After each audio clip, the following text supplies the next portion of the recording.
Welcome, everybody. I am honored and deeply excited to welcome you to the second day of the Global Virtual Cancer Conference 21, or GVCC as we call it. I am David Craig, two-time cancer survivor, one of the co-founders of Gryt Health and our CEO. This event is deeply personal for all of our team. It was born out of our personal experiences going through cancer as patients, survivors, and advocates. But what has happened over the last 3 years has been more meaningful and more impactful than we could ever have imagined. I have goosebumps just thinking about where we are now. It has really grown because of the more than 7,000 people we have now welcomed and who have participated this over the last 3 years. In 2019, this started as a single-day event.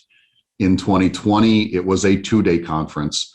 And this year, we added a third and special day to the event, which was held last night. It was focused on empathy and helping to improve patient and provider communications. If you missed our sessions yesterday, or you want to make sure somebody else has the chance to see them, don't worry at all. They'll be back on the site next week in recorded views and have shareable links to make sure that others have a chance to see them as well. This is truly more than a cancer conference. It is more than a healthcare conference or a patient education event. This is truly a humanity gathering. By joining together as attendees, we are harnessing our united grit to tackle the issues that we face going through cancer, regardless of the position we're going through it in. We will talk about topics that matter: cancer genetics, treatment breakthroughs, patient advocacy, how we manage our long-term side effects and relationships, and so many more things. We will tackle things that are often hard to talk about, including metastatic diagnoses, health inequities, and things we never knew or thought we might need to talk about. We will hear struggles and we will hear miracles, and we will be a part of courageous and necessary conversations. In just a moment, I have the honor of introducing our first speaker today. And I can't think of somebody who embodies that personal experience and expertise more fully. And so I'm honored to welcome her in just a moment. Our greatest hope for this event and our time together is that we are each able to turn what might have made us feel powerless into power. And that by seeing others finding and using their voice, we can each find courage to find and use ours. I know for me personally, each time I watch somebody or have a conversation, it helps me think more critically about my experience and able to connect more fully with others. We're excited for you to be a part of that. Ultimately, we hope that whatever might have made us feel hopeless now brings us hope.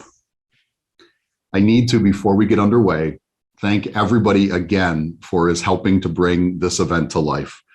I'd like to start with our Gryt Health team, who are also cancer survivors, patients, caregivers, advocates, healthcare providers, patient experience researchers, and more. Although each of our journeys is unique, it is the common experience of cancer that brings us together.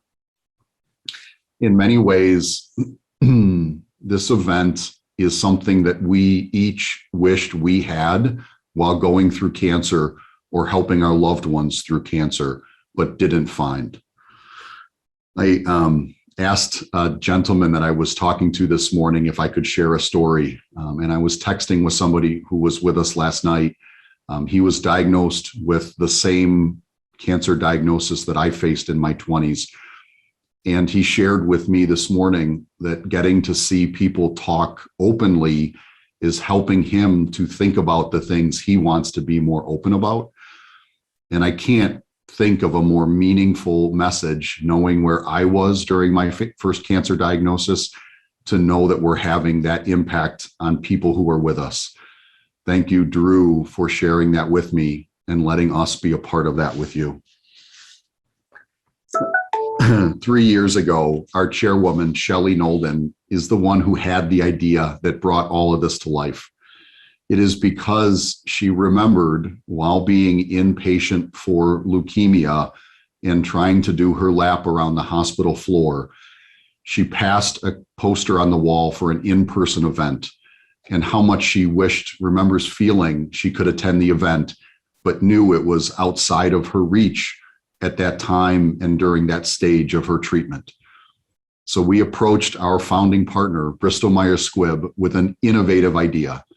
We wanted to create a virtual conference that allowed people to connect wherever they are, either physically or in our treatment journeys, so that regardless of our geography, our treatment status, where we are in our journey, we can come together for connection, education, and advocacy. It is also because of all of our sponsors and partners that we have been able to make this dream a reality, to help connect people to peers, to experts, to ourselves, and to things we might not have known we needed. I want to again say a special thank you to Kathy Traz, who helped us turn an idea into reality, and for all of the BMS stakeholders who have supported that. A special thank you this year to Mariah Morris and Anna Pachenik for being the champions at BMS, and for all of the speakers and thought leaders who have co-created this content with us. I also have the honor of thanking all of our sponsors for this event, including our flagship sponsors, Amgen and EMD Serono, our thought leadership sponsor, Deep Lens, our empowerment sponsors, Syneos Health and CGen, and our media sponsor, Cure. Thank you.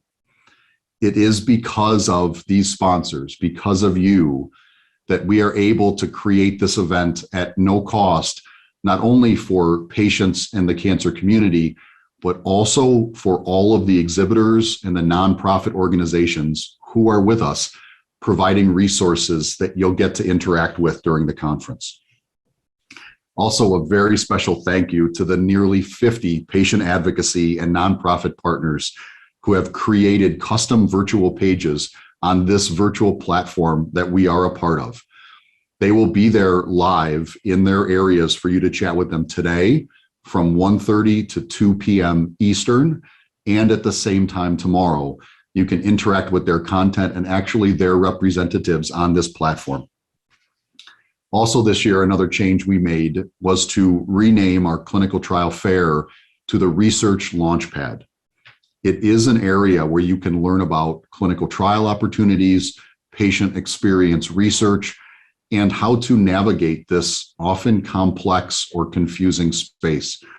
Those individuals will be live as well, and we hope you'll take the chance to chat with them also from 1:30 to 2 p.m. Eastern today and tomorrow. There has been a lot of thought and updates that have gone into this virtual platform. We hope that you'll take time, start with the lobby anytime you log in to see all the different areas.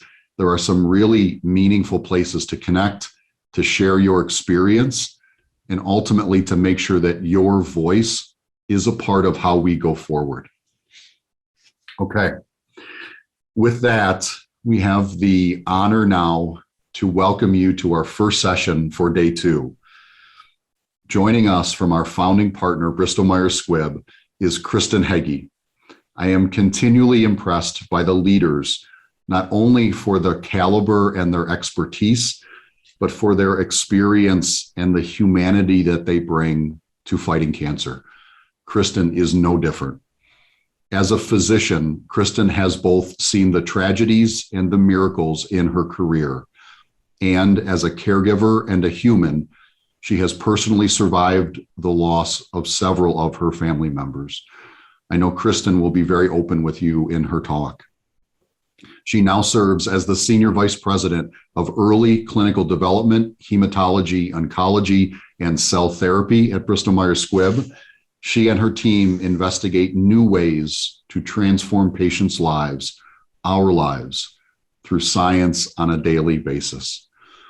Kristen is a physician who is board certified in hematology, medical oncology, and internal medicine. Based out of BMS's San Francisco location, Kristen focuses on developing innovative cancer treatments to combat hard-to-treat diseases. She is a self-described Jill of all trades and is responsible for overseeing clinical development programs for a diverse range of treatment modalities, such as CAR T cells, T cell engagers, monoclonal antibodies, and small molecules. I am deeply honored for you to get to hear from Kristen and hope you'll take the opportunity to share comments and messages in the chat and with each other. It is with that I have the honor to hand the mic to Kristen and hope you'll give her a warm welcome. Thank you. Thank you so much. And hello, everyone. It's a real pleasure to be here. And I thank each and every one of you for tuning in from locations all around the world, I hear.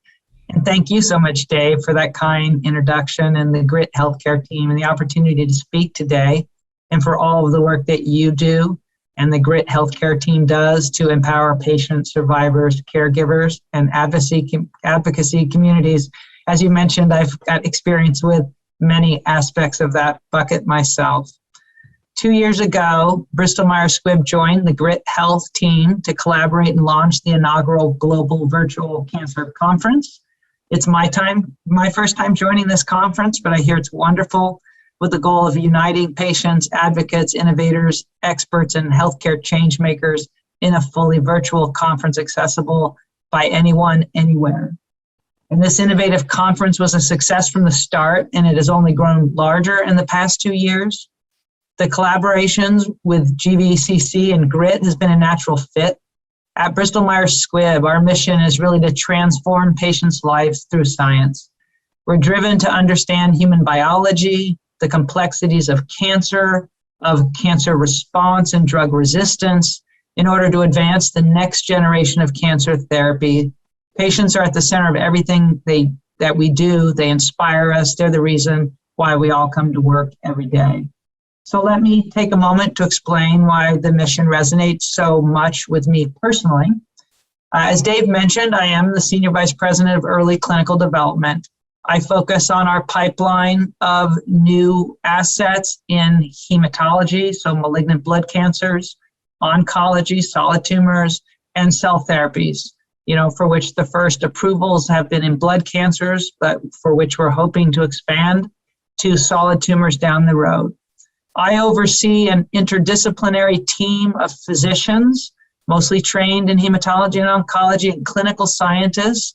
And together we're investigating, as Dave mentioned, like a huge array of novel cancer modalities, not just the traditional small molecules or chemotherapies, but next generation strategies to target cancer, and particularly with the immune system, using monoclonal antibodies, bispecific antibodies that engage the immune system, T cells, and engineered immune cells themselves, such as CAR T cells, which we currently make for each individual patient from the T cells that we collect from each individual patient.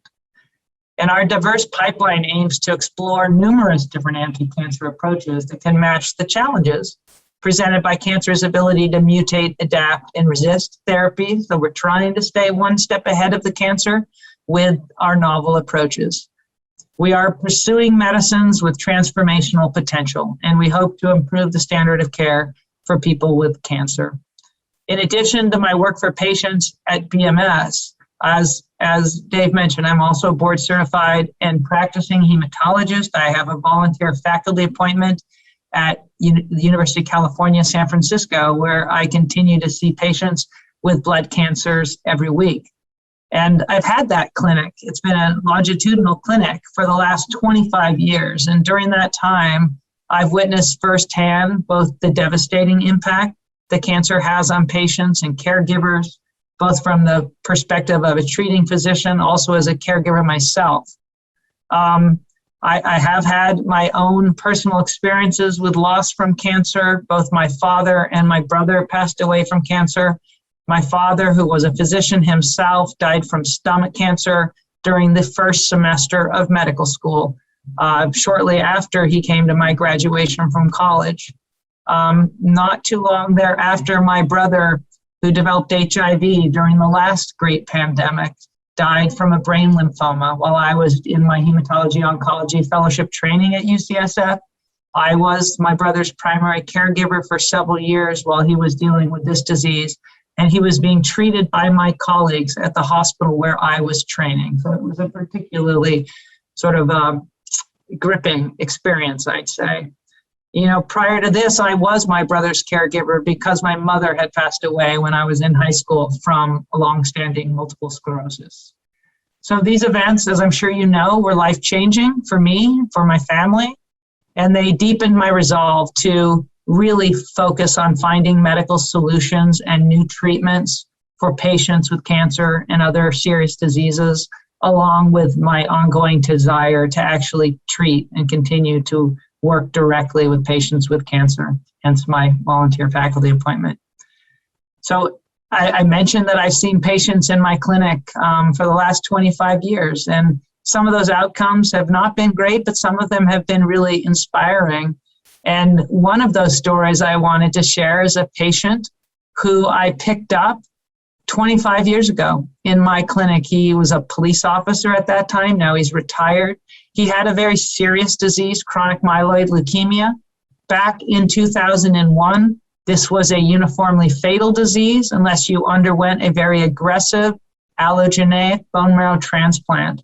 He was fortunate enough, however, to develop this disease at the time that a really breakthrough new medicine was created, the first targeted cancer therapy that put nearly 95% of these patients into remission, including deep molecular remissions. He was fortunate enough when I started him on this pill instead of a bone marrow transplant to achieve a molecular complete remission. He has remained on this medication to this day. Every time I've tried to stop it over the last 25 years, his leukemia has come back. But if he takes this medication, he has maintained this molecular complete remission. He has watched his family grown up. He has become a grandfather. He is retired. We have grown up together. He's been my patient for 25 years. So that was a very impactful event early in my career to be able to witness firsthand the impact of these breakthrough new medications. I had another remarkable patient. She was 94. At the time that I first started caring for her, she was a retired government employee. She worked in the Clinton White House, later at the Smithsonian. She had not one, but two different concurrent blood cancers. You know, fortunately, both cancers were responsive to the same pill. And I was actually a medication that I was able to work on at one of my companies. And both of her cancers went into remission on that medication. I was able to take care of her and get to know her over the next 7 years. I was able to celebrate her 100th birthday party with her, and she subsequently died of natural causes unrelated to either of her blood cancers. So the power of innovative medicines to profoundly change the course of serious human disease never ceases to amaze me, and that is what keeps me focused on advancing the next generation of cancer therapy for patients in need. At Bristol Myers Squibb, it's important to us that all patients have access to the care that they need. We have a long history of addressing healthcare disparities as part of our overall mission to serve patients with serious diseases. And given the urgency of addressing these healthcare disparities, we have accelerated and strengthened our commitments to health equity, diversity, and inclusion in line with our company mission, vision, and values. BMS and the BMS Foundation have each separately committed $150 million over 5 years as part of a series of commitments to accelerate and sustain health equity, diversity, and inclusion efforts. We expect these investments and other efforts will help diverse populations and, as an extension, improve outcomes across all populations impacted by the diseases we research. We also recognize the critical role that the patient perspectives play in advancing care. And now more than ever, we understand the role we must play in creating the change necessary to improve the health of the underserved within our communities. As part of this effort, we've done a lot of listening to physicians, to clinical trial site coordinators, to trial monitors, to patient advocacy groups, to understand how to best meet the needs of the patients that we serve. And partnership is a cornerstone of our innovative research strategy. Recently, we worked closely with expert patient advocates to implement a new process spanning all therapeutic areas. It's referred to as the Patient Expert Engagement Resource, or PEER. And PEER facilitates the patient perspective to be heard and considered at every step of the drug discovery and development process. One of the first times this kind of all-encompassing approach has been implemented at a biopharmaceutical company. And through PEER, patient advocates are working at nonprofit organizations serving patients have provided feedback on clinical trial lay summaries, which make key information from clinical trials understandable to the general public. We can all understand how difficult scientific, terminology is for people who are not trained in science and medicine. And we're also seeking patient insights as we develop protocols for clinical studies, which we hope will make a big difference in the lives of the patients participating in our clinical trials and beyond. As a major action that's already implemented through PEER requires that all pivotal trial protocols include expert patient advocate engagement prior to internal sign-off of those protocols at BMS. So, here at BMS, patients really are our inspiration and driving force. And we believe that we can achieve so much when patients and caregivers and researchers and healthcare providers work together, as we are poised to do here at the Global Virtual Cancer Conference. We learn from each other and we empower each other.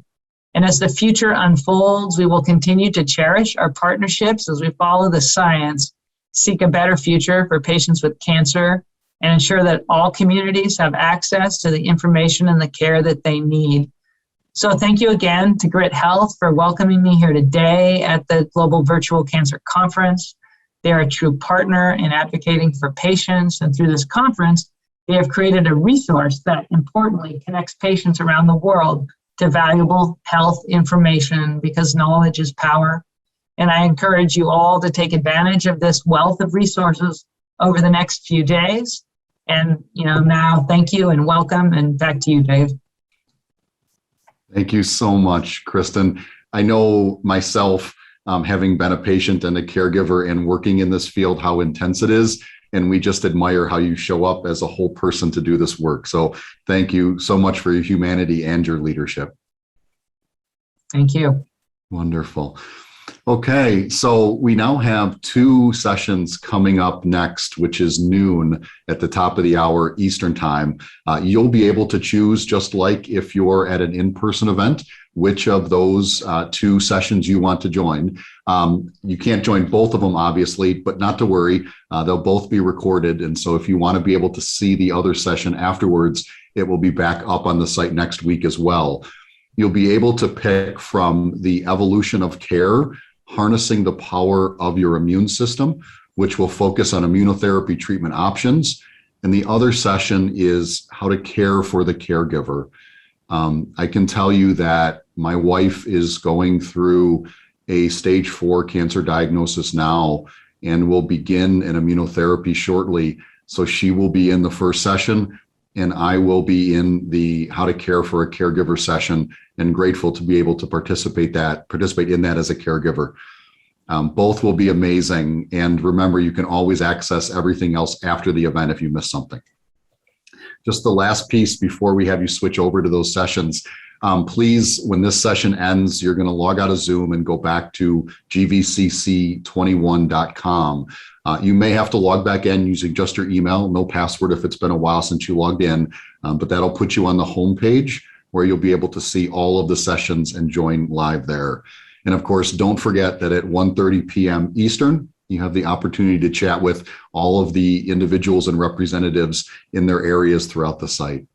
Okay, with that, thank you, Kristen. Thank you, everybody, for our first conversation, and we will see you much more shortly.